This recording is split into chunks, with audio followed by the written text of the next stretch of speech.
Rather interesting article here from CBR.com. Are Marvel movies really getting worse? They go over critic scores and audience scores. And what's funny about that is they usually say the audience scores don't matter, but they are actually talking about it. So it's kind of interesting, though they reject a lot of the criticism that people give Marvel movies, such as this right here that I already talked about in a video because, well, this kind of sums up Phase 4 Marvel in a nutshell. The She-Hulk origin change, which is absolutely ridiculous. In case you don't know what's going on, if you missed that video, not only is she the bestest Hulk ever, like masters all of this Hulk training that Bruce Banner gives her, just masters it. Does it better than him, of course. Of course. But changes her origin. Now, in her original origin, Jennifer Walters became the She-Hulk because Bruce Banner saved her life by giving her a blood transfusion. He had no choice. He had to give it to her or she would have died. Now, we can't have that in modern Marvel because in modern Marvel, this is a man saving a woman. So they're changing it to where they get in a car accident and she actually saves him and her blood infects her.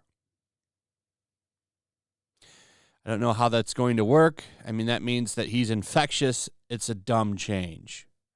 But that's what they're going with. That's modern Marvel in a nutshell. And it does lead to a decline in the quality when that's the kind of thinking that you do in your storytelling. I mean, there's a lot of just cringy shit in Marvel now. The quality has gone way down, in my opinion. Maybe you disagree with me. Maybe you agree with me. I'm just saying, I mean, they've lost, other than Spider-Man. Spider-Man is the outlier. All of them, in my opinion, have been garbage, and they are not making as much money as they used to. Now, they say bottom line, do they still make money? And they don't really give you any numbers, but this article does. This is an Inside the Magic article, but they're taking all of their data from a Wall Street Journal article, which is probably behind a paywall, like most of this shit. We just need the numbers that are in here.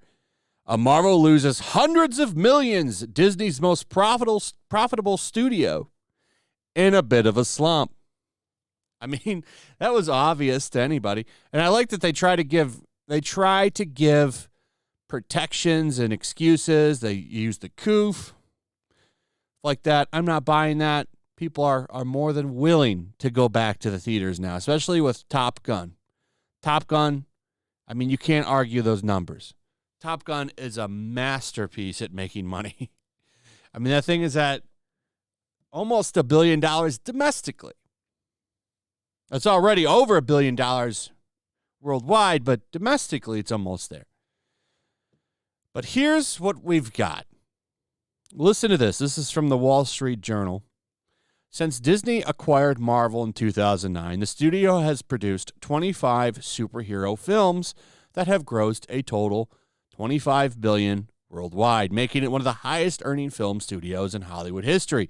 Among them are Marvel's 2019 Avengers Endgame, the highest grossing movie of all time with $2.8 billion at the global box office. Avengers Infinity War, which grossed $2 billion, and 8 more that topped $1 billion each. But since the beginning of 2021, the average global box office gross of the 6 films produced by Marvel has fallen to $773.6 million, roughly half the $1.5 billion average of the previous 6 films. The outlet also reported that Eternals, $402.3 million gross, and Shang-Chi and the Legend of the Ten Rings, $420.7 million, and Black Widow, $373.2 million, have stuck out as major flops, at least by the lofty standards of Marvel movies' previous box office performances. Critical reception of the movies has suffered as well.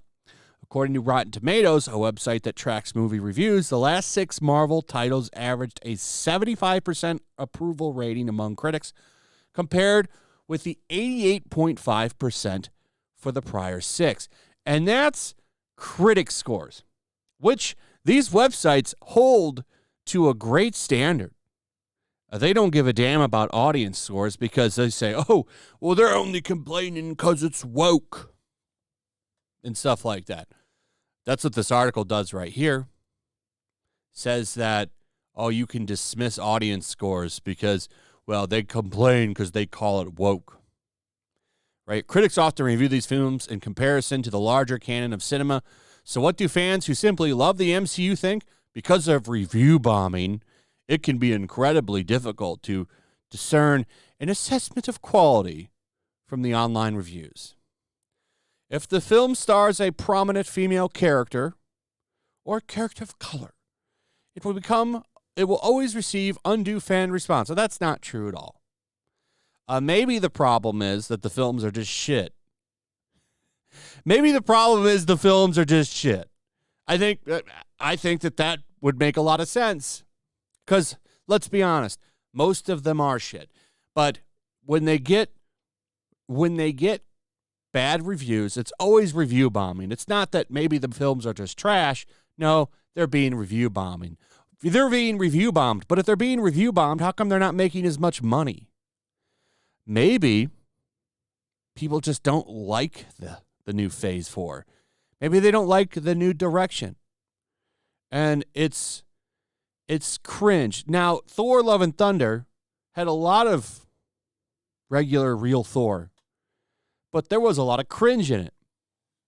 There's literally a clip where she gets mad at Gore and says, oh, you don't want to call me Thor? You could call me Mighty Thor or Dr. Jane Foster.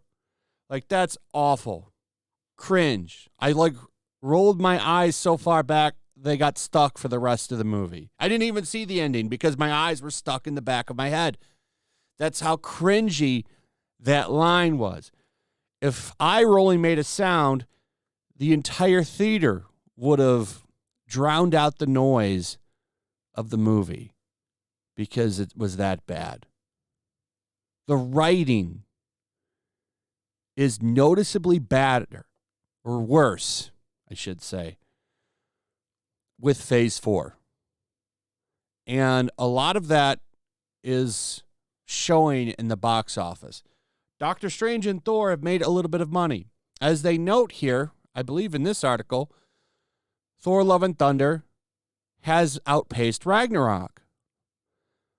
But, I mean, we could probably talk about inflation with that.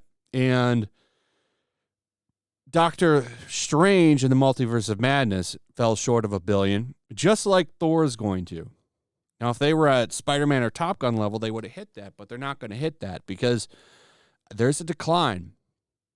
There's a decline in these movies, and the numbers back it up. But since the beginning of 2021, the average global box office across the 6 films produced by Marvel has fallen to $773.6 million, roughly half of the $1.5 billion average of the previous 6 films. I mean, Phase 5 is coming. We'll see how that is. But given the quality of what we've had, I don't see this changing. I think it's going to get worse. And I really think it's the bad writing. And let's also talk about bloat. Bloat's also a big problem here because you have to go to Disney Plus and watch all of these shows now. It used to be, two movies a year, a movie a year, at most 3 movies a year. That's not a lot to ask. Go to the movies 3 times. It's different now. Now we want you to watch not just 3 movies a year. We want you to watch 5 or 6 Disney Plus shows. That's a lot of shit to ask somebody to watch. A lot of people might not even have Disney Plus. So you're creating a lot of bloat now. And the bloat and the decline of quality is going to hurt the brand. It's okay. You want to put out a bunch of content that's shit. you're not going to see a lot of return. Anyway, that's pretty much it. Let me know what you think. Also, if you would, please like, subscribe, share the video. Make sure you're still subscribed. Hit that notification bell. I'll see you guys on the next one. Peace. Make sure to check out my locals. There's a link in the description. It's a fun community that I'm trying to build over here. If you don't want to support me on YouTube, you can come over here. None of that money goes to YouTube.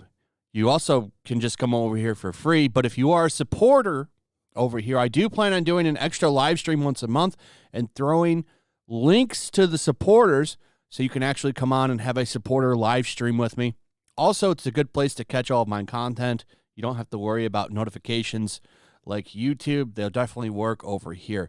So come check out my locals. Also, if you want to help support the channel, check out my Teespring store. There's a link in the description. You can find some merchandise in there that you might want to check out. Also, make sure to follow me over on Twitch. I do watch parties, play video games over there. They're always fun. Follow me over there and come hang out.